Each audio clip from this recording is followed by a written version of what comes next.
Monsieur Sène l'international hier ñu gis ne nga xam ne l'équipe nationale du Sénégal mu confirmé li nga xam ne mooy sa suprématie devant l'équipe camerounaise mu daal di koy daan si ndam bu rëy ana ban jàngat nga ñu mën a def si match boobu moom. mu nekkoon un match boo xamante ni ñëpp ñu ngi si doon xaar Sénégal ci ñaari fànn bu njëkk bi mu nekkoon assurer première place groupe bi wala assurer qualification parce que ñaari victoire soo ko amee ci tournoi nga war ci jouer ñetti match ñaari victoire soo ko amee qualifié nga. leneen lu ñuy xaar kañ mooy ndax da ngay xeex première place bi wala ndax jël nga ko ba pare match nag jot a am Guinée mi nga xamante ne bii moom moo doon jouer ak Gambie am 4 points wax ni kon donc le match face au Sénégalais du nekk match bu yomb le mardi kon donc Sénégal day jouer beneen match boo xamante ne bii foog mu assurer ko donte résultat bi sax am na embarras du choix soit su defee nul dafay. Nekk ci première place boobu su gagné yi tamit dafay nekk fi nga xamante ne moom mooy ci première place boobu. allez-y. alors ñu seetlu également suñu attaquants yi dañ doon manqué li nga xam ne mooy lucidité devant les buts. alors hier tel n'est pas le cas. Ils ont répondu présent naka nga gisee suñu attaquants yi. bon xam nga ñu wax ne suñu attaquants yi dañuy manqué lucidité devant les buts. certains attaquants. dina xaw a compliqué parce que n'oublions pas que ni. En 2 sorties, le Sénégal a marqué 6 buts. C'est la meilleure attaque du moment. Ils ont mis 6 buts. Donc si on dit que les attaquants dañuy manquent efficacité, bon dina xaw a tey xel soit dañu naan ñii dugal bokk démb gis nañ ni ay attaquants lañ ñoom ñoo dugal démb mooy Sadio, Ismaïla Sarr ak Habib Diallo. mais doon na équipe des fois noonu lay demee da nga dem ci benn équipe boo xamante ne da ngay gis des fois les attaquants il faut le travail devant. mais milieu de terrain ñoom ñuy profiter ci loolu daan na dal Idrissa Gana Gueye Paris tegle na ñetti journée yoo xamante ne doon na dugal ay buts et pourtant y avait de grands attaquants devant ñoom Mbappé ngi foofu ñeneen ngi foon mais moom daan na dugal ay buts dafay arrivé attaquants yi dañuy def liggéey bi des fois ñi nga xamante ne ñoom ñooy milieu yi ñëw di créer surnombre bi profiter ci occasion yooyu mën a dugal buts yi mais pour man une équipe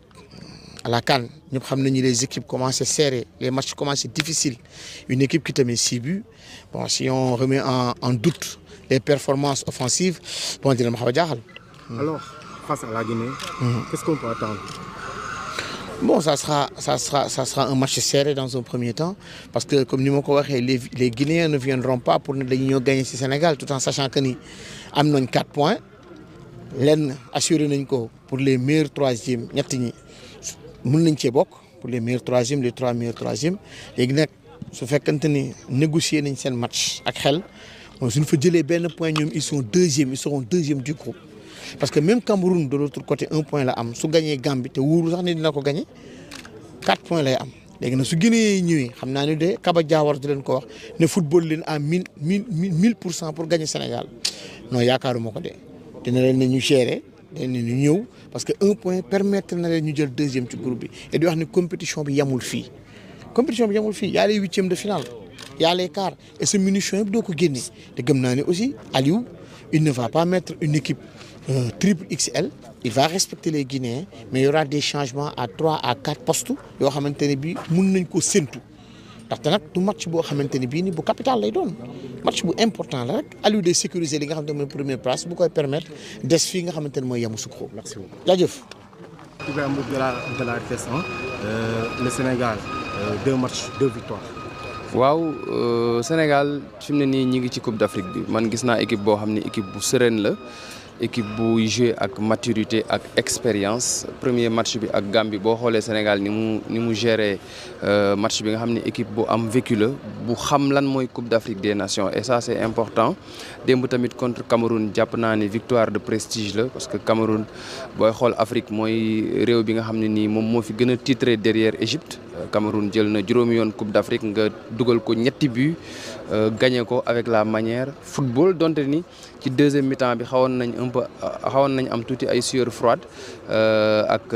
yenn largesse défensive yoo xam ni regretté nañ ko mais dans l'ensemble je pense que équipe bu Sénégal bi def na match bu baax match bu correct et puis man li ma gën a neex ci équipe bi mooy dafa am interchangeabilité donc tey bu amee joueur bu blessé wala mu forfait keneen ku ñëw tamit da ngay def lu mel ni li kii absenté defoon wala nga def lu ko ëpp en plus de la contenu bi gis naa dafa amélioré wu aussi quoi dans le jeu action yi ñuy dugal ay action placée la dañuy jël bal bi passante ko yóbbu ko ba fi mu war a àgg ñu dugal ay buts et ça c'est important jàpp naa ni Sénégal. waaw booy xool depuis 2015 su ma juumul wala 2017 quasiment kaan yi ci topp yëpp suñu attaquants yi rarement lañu dugal. mu nekk benn critique boo xam ni ñëw na sans cesse mais démb gis nañ ni efficacité boobu nii suñu attaquant yi retrouvé nañ ko Habib Diallo nga xam ni mi ngi équipe nationale depuis quelques années amuloon trop de réussite mais démb dugal na butam bu njëkk ci Coupe d'Afrique Ismaël koy critiqué ci ratio but occasion yu muy am il peut faire mieux que ça mais on se félicite du fait que démb mu dugal Sadio Mané moom je pense que moom moo ci gën a constant c'est le joueur le plus décisif mu dugal tamit but bu rëy butu joueur bu mag le dugal démb avec beaucoup de classe beaucoup de talent espérons tout simplement que dynamique boobu dina continuer incha allah ba le 11 février. lan nga ñu mën a wax ci la prestation de ki nga xamante ne mooy Pape Gueye dañ ko gis tantôt mu nekk ci défense à 3 bi bu ñu projeté vers l'avant mu nekk dans l'entrejeu. waaw Pape Gueye a fait un match immense c'est vrai que Ismaïla Sarr mooy homme du match parce que moom moo gën a décisif dafa dugal ba pare def passe décisive mais su nekkuloon loolu man personnellement j'aurais pu donner le trophée d'homme du match à Pape Gueye parce que dafa nekkoon ci benn rôle hybride c'est-à-dire que dans les séquences défensives bu adversaire bi yoree bal bi duñu song day ñëw renforcer suñu défense bu fekkee ñun ñoo yor bal bi il se retrouve au milieu mais je pense que match bu rëy la def li tax nag loolu mën a am jàpp naa ne dafa ëpp gars yi fraîcheur physique parce que ak suspension bi mu amoon mu toog ñeenti weer footballul dafa ñëw ci CAN bi ak fraîcheur physique en plus de ça plutôt moom dafa adapté wu ci li nga xam ni moom mooy football africain tàngoor beeg yooyu et puis day dem ba jeex bëgg na lu muy def démb match bu rëy la Pape Gueye génne face au Cameroun. Et pour terminer, l'entrée payante d'Idrissa Gana Gueye qui a livré une passe décisive à l'endroit de Sadio Mané. xam nga joueurs yu mag yi toujours ci match yu mag yi dañuy wane ni ba tey am na lu ñu dese parce que expérience dafa am solo ci Coupe d'Afrique des Nations Idrissa Gana Gueye mi ngi ci sélection bi depuis novembre 2011 loolu du benn fan du ñaari fan bii mooy 5e Coupe d'Afrique am la jàpp naa ni joueur la boo xam ne nii mën na apporter lu bëri ci groupe bi. C'est vrai. Oui, beaucoup de satisfaction parce que là def na une passe décisive et puis xam na compétition bi bii mooy 5e kaanam donc c'est vrai que âge dina ñëw à un moment donné il a 34 ans peut-être que li mu mënoon def peut-être il y a 10 ans en termes de débauche d'énergie du ko mën mais ci match yu mag yi on a besoin du vécu et de l'expérience de joueurs comme Idrissa Gana Gueye parce que Coupe d'Afrique il faut avoir un mix il faut nga am ay xale mais il faut nga am aussi ay mag yoo xam ni parfois dañuy def liggéey boo xam ni public bi le grand public mën na ko bañ a gis parce que lii tax ñuy gagner du simplement 90 minutes wala 120 minutes am na vie de groupe am na ñu nekk ci banc bi noo leen di gérer parfois mu am ay conflits yooyu yëpp il faut nga am ay joueurs yu am expérience yu xam compétition yi yu mën a gérer ces mini crises là ba ñu mën a dem fi ñu bëgg a àgg. troisième match ñu war a jàmmarloo ak Guinée nan la ñu war a aborder match bi. comme ni ñu aborder match yëpp parce que man jàpp naa ni match la boo xam dañ ko war a jouer à fond parce que match bu am enjeu la parce que Sénégal dafa war a jël paie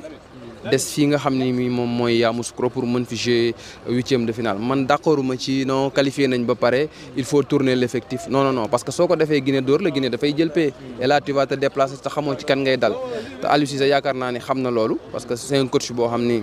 am na vécu ci li muy def am na expérience xam na moom tamit li nga xam ni mooy Coupe d'Afrique xam na tamit li nga xam ni moom. devant le Cameroun mu nekkoon un duel entre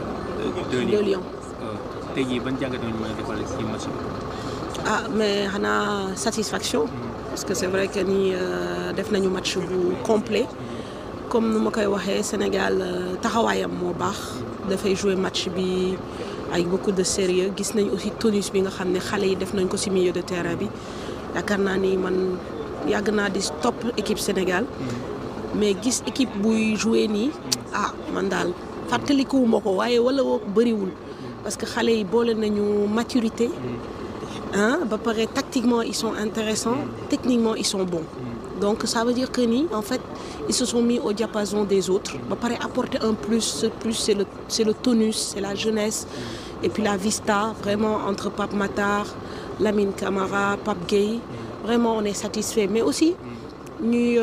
rafetlu les prestations de Crépin Diatta nga xamante ni vraiment sur ces 2 prestations wane na ni am na fulla am na fayda et il est revenu à un très bon niveau wax na ko d'ailleurs que physiquement il se sent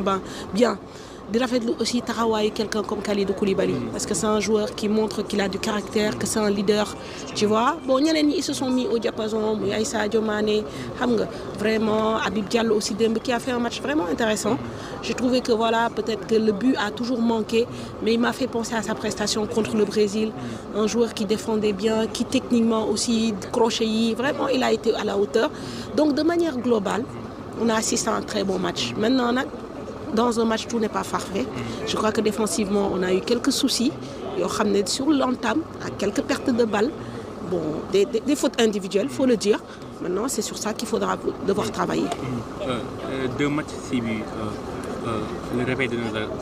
on peut dire le réveil de nos attaquants. Ah, finalement, Aliou Cissé va avoir raison sur nous parce que quand tu regardes les buts, encore une fois, c'est vrai que Ismaïla ak Demba, ak Sadio Dougal Nagnou, ak Habib, c'est vrai que c'est des attaquants. Mais sur le premier match, les 3 premiers buts, c'est les milieux de terrain. Je pense que, comme Aliou nous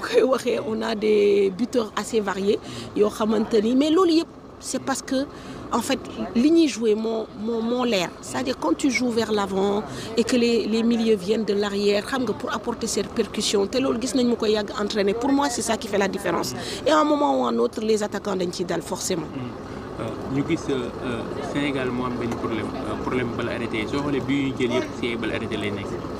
waaw loolu moom c'est un problème surtout que démb aussi dañu amoon axe boo xam ne du woon axe bi ñu daan jot di am Moussa Niakhaté ak Kalidou bi ñu fi nekkee quand même gis nañ stabilité mais démb Abdou Diallo on sent que Abdou bon peut-être par rapport aux autres joueurs il est un peu plus moo ci gën a am ay difficultés comme ni ma ko doon waxee et puis il y a des sautes de concentration et puis aussi il faut mettre ça aussi au crédit de l'adversaire hein, parce que démb boo xoolee les Camerounais en deuxième période ils ont eu beaucoup de coups de pied arrêtés donc peut-être vers la fin de la rencontre déconcentration un peu de fatigue bon ça peut s'expliquer mais il faudra faire attention parce qu'il y aura des matchs serrés peut-être ça va nous valoir voilà des